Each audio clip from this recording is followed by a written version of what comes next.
Hello বন্ধুরা, রিঙ্কিস ব্লগে তোমাদের সবাইকে ওয়েলকাম। তো আজকে তোমাদের সাথে আমি শেয়ার করব সিম্পল ঘরোয়া পদ্ধতিতে আমি কিভাবে বিরিয়ানি রান্না করি। প্রথমে শুকনো খোলায় গোটা গরম মশলা, সাথে বিরিয়ানি যা যা মশলা দোকানে কিনতে পাওয়া যায়, তো ওগুলোকে শুকনো খোলায় ভেজে ড্রাই রোস্ট করে রেখে দিয়েছিলাম। মানে পুরো একদম ভালো করে, খুব বেশি ভাজতে লাগবে না, একটুখানি শুকনো খোলায় ভালো করে নেড়ে চেড়ে সেটাকে গুঁড়ো করে রাখতে পারি। এদিকেই দেখো বন্ধুরা, ভাত হচ্ছে। ভাতে তেজপাতা, গোটা গরম মশলা আর নুন দিয়ে ভাত ভালো করে, জলটা ফুটে যাওয়ার পর ওই থালার উপর রাখা ওই জিনিসগুলো দিয়ে ভালো করে জলের মধ্যে ভালো করে ফুটিয়ে তারপর ভাতটা দিয়েছিলাম। ভাতটা আশা করি সবাই কম বেশি জানো কীভাবে করতে হয়। তারপরে কড়ায় না, আমি একেবারে ডিরেক্ট হাঁড়িতে করব বলে হাঁড়িতেই বসিয়ে দিয়েছিলাম। প্রথমে পেঁয়াজটা তেলে ভেজে নিয়েছিলাম। আমি বেরেস্তা আমরা খুব একটা পছন্দ করি না, ওই জন্য বেরেস্তা আলাদা করে করিনি। তোমরা যাদের বেরেস্তা ভালো লাগবে তারা বেরেস্তা এখান থেকে কিছুটা পেঁয়াজ তুলেও করে নিতে পারো। তো তারপরে ভালো করে পেঁয়াজটা তেলের মধ্যে ভালো করে ভেজে একটু কালার লঙ্কার গুঁড়ো, কাশ্মীরি রেড চিলি লঙ্কার গুঁড়ো, সাথে অল্প হলুদ গুঁড়ো দিয়ে আদা রসুন বাটা দিয়ে, আমি আদা রসুনের রস দিইনি, একেবারে ডিরেক্ট বাটাই দিয়েছিলাম, দিয়ে ভালো করে কষিয়ে নিয়েছিলাম এই বিরিয়ানির এই যে মশলাটা দিয়ে। ভালো করে কষিয়ে নেওয়ার পরে জল দিয়ে দেবো। যতটা এমন পরিমাণে জল দিতে হবে আলু সেদ্ধ করার মতো, খুব বেশি জল দিতে লাগবে না, কারণ আলু থেকে অলরেডি একটু জল বেরোবে আর পেঁয়াজ থেকেও জল বেরোবে। তো আমি নুনটা প্রথমের দিকে দিয়ে নিই, কারণ প্রথমের দিকে নুনটা দিলে পেঁয়াজটা গলে যেত।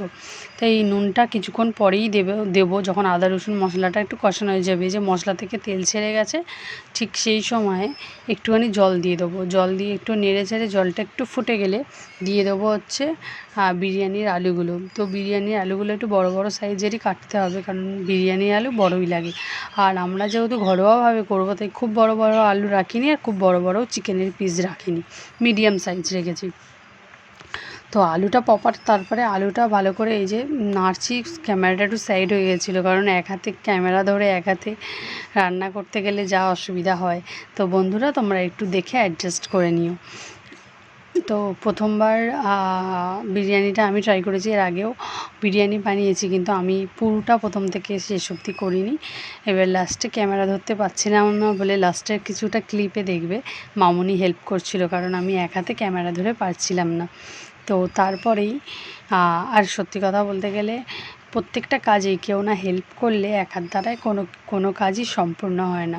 তো দেখো বন্ধুরা, তারপরে এই যে এরকম করে বড় বড় করে কেটে রাখা আলুগুলো দিয়ে দিচ্ছিলাম। জলটা এবার ভালো করে চাপা দিয়ে দেবো, আলুটা প্রপার সেদ্ধ হবে, খুব বেশি একদম সিদ্ধ করবো না, কারণ দমে খানিকটা সেদ্ধ হবে আর মাংসের সাথেও কিছুটা সেদ্ধ হবে। তো ভালো করে এই যে সেদ্ধ করে নিচ্ছিলাম, সেদ্ধ করতে ওখানে বসিয়ে দিয়ে আমি এদিকের কাজটা সেরে নিই, যেটা হচ্ছে দুধের মধ্যে 2 চামচ কেওড়া জল, 1 চামচ গোলাপ জল, আর সাথে হচ্ছে কামধেনু রঙ। কামধেনু রঙটা আমার একটু বেশি হয়ে গিয়েছিলো। তোমরা চাইলে যে যেমন কালার চাও সে যেমন কালার দিয়ে, কিন্তু টেস্ট দারুণ হয়েছিল। কালারটা বুঝতে পারিনি, তাই কালারটা প্রথমবার তো নিজে নিজে পুরোটা ট্রাই করেছি, তাই ভুল ত্রুটি হলে তোমরা ক্ষমা করে দিও। কিন্তু বিরিয়ানি এমনি যাই পারে হোক, বিরিয়ানির টেস্ট দারুণ হয়েছিল। তো ভালো করে এবারে কালারটা ভালো করে মিশিয়ে দেবো, মিশিয়ে দিয়ে ওটা সাইড করে রাখবো। আর আলাদা করে লেবুর রস করে রেখে দিয়েছি। লেবুর রস তো বিরিয়ানিতে দিতে হয়, আমি শুধু আদা রসুনের রসটা দিইনি, আদা রসুন বাটাই দিয়ে মশলাটা কষিয়েছি।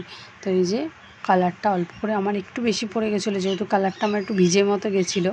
তো ওটা যদি গুঁড়ো থাকতে হতো, আমারটা আসলে একটু ভিজে মতো হয়ে গেছিলো, কারণ ওর সাথে গোলাপ জল কেওড়া জল সব ছিল, তো তাই জন্য। আর ফ্রিজে ছিল বলেই এরকম হয়ে গেছে।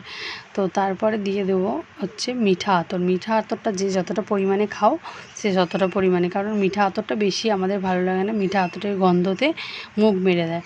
তাই মিঠা আতর আর মিঠা আতর আর জায়ফলটা আমরা দিইনি বিরিয়ানিতে, যেহেতু ঘরোয়া এতে করেছি। এই যে লেবুর রস, একটা গোটা পাতিলেবুর রস আমি রস বার করে রেখেছিলাম। তারপরে আলুটা 80% মতো সেদ্ধ হয়ে যাওয়ার পরেই দিয়ে দিয়েছিলাম ধুয়ে রাখা চিকেনটা আমি ভালো করে ধুয়েছিলাম। আর চিকেনে কোনো মশলা ম্যারিনেট কিছু করিনি, কারণ চিকেনটা এই মশলাতেই যা কষা হবে। আমি আলাদা করে চিকেনটা তেলে ভাজিনি, এর আগে ভেজেই করতাম, কিন্তু প্রথমবার এরমভাবে ট্রাই করলাম, কিন্তু খেতে দুর্দান্ত হয়েছে। না টেস্ট করলে তোমরা না একবার ট্রাই করলে বুঝতে পারবে না। তো তোমরা একবার এরকম পদ্ধতিতে করে দেখো।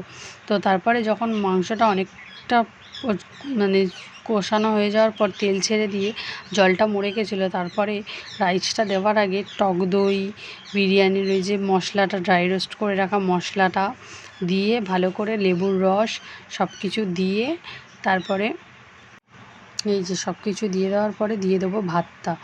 তো ভাতটা দিয়ে দেওয়ার পরেই এই যে লেবুর রসটা দিয়ে দিচ্ছি। লেবুর রসটা দিয়ে দেওয়ার পরেই দিয়ে দেবো যে ভাতটা, মানে আমি জল ঝরিয়ে রেখেছিলাম, মানে ফ্যানটা ঝরিয়ে রেখেছিলাম। এরকম নেটে বা বন্ধুরা পারলে এরকম নেটের মধ্যে ভাতটা ঝরাবে। ভাতটা খুব সুন্দর হয়েছিল, পুরো মানে বিরিয়ানিটা আমার ঝরঝরে হয়েছিল। ভাতটা ভালো করে এরকম করে মামনি স্প্রেড করে দিচ্ছিল, কারণ আমি ক্যামেরা ধরেছিলাম বলে আমি করতে পারছিলাম না। তো এবার ওপর থেকে বিরিয়ানির মশলাটা আর দিয়ে দেবো হচ্ছে ওই রঙটা। খুব অল্প ঝামেলা, খুব বেশি ঝামেলা মানে যারা মনে করবে চটজলদি এরকম কিছু বানিয়ে খাই, তো চটজলদি বিরিয়ানিটা হয়ে গেছে। যে পেঁয়াজ বেরেস্তা করে রাখো অত আর লেয়ারটাও করতে লাগেনি। তো এরমভাবে একবার সিম্পল ঘরোয়া পদ্ধতিতে একবার করে দেখো, আশা করি সবার ভালো লাগবে।